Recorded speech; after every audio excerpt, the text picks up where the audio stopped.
I'm Jim Reed, and this is a page from my red clay diary, all about life, actually. This is a 1940s Deep South Christmas memory, both actual and true. It's called Uncle ADRON and the Model A Dancing Mooncatcher. My earliest impressions of the big city of Birmingham, Alabama, came from the simple act of visiting there when I was very small.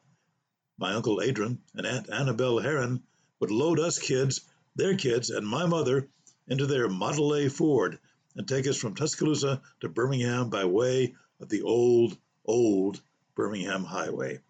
In my lifetime, there have been 3 Tuscaloosa to Birmingham routes. There was first the old Birmingham Highway that ran right past my grandfather's general merchandise store in Peterson. Then there was the newer Birmingham Highway that bypassed the older road and began the death of many businesses along the way, including, eventually, R.L. McGee General Merchandise. The newer Birmingham Highway was made of light asphalt and ran by Ham's Pottery and a host of other landmarks in Tuscaloosa County. Then, much later, both roads were consigned to oblivion when the Interstate 59 highway made traveling to Birmingham a lot faster and a lot less interesting. But way back then, in the late 1940s, the only logical route to the city was by way of the old Birmingham Highway, a black asphalt, curvaceous 2-lane route that took us past Peterson into Brookwood, from Brookwood to Bessemer, where we looked excitedly for the landmarks that would tell us Birmingham was near, such as the old Wigwam Motel. You could actually spend the night in a motel shaped like an Indian teepee, though I never got a chance to do it. Then we would look to the far right horizon in Bessemer to see who could spot the gigantic iron statue of the Roman god Vulcan, the world's largest cast iron statue, standing atop Red Mountain. Once we saw this rusty icon, we knew we were near the end of our voyage. Speeding along the old highway on a clear, cold December night, you could see the near full moon ahead of the Model A, flying high in the purple-black sky.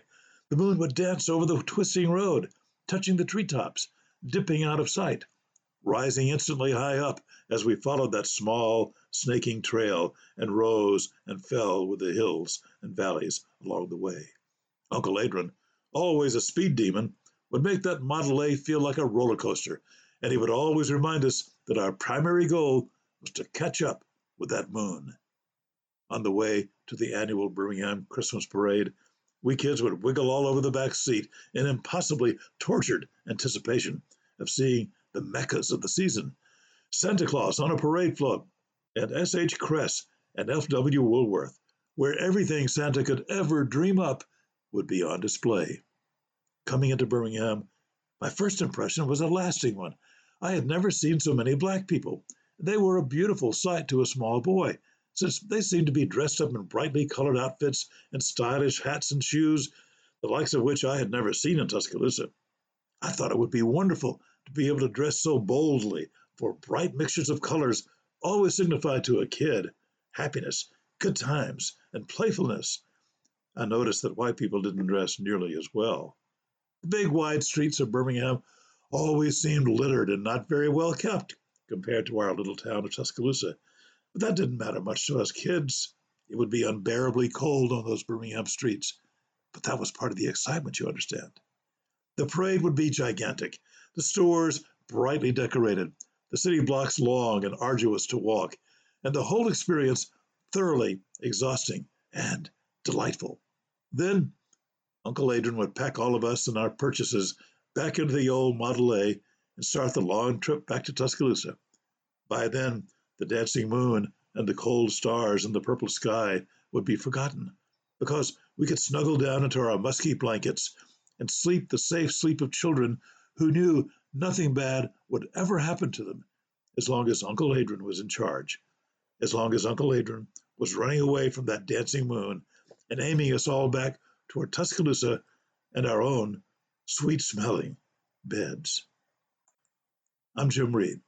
This was a page from my Red Clay Diary.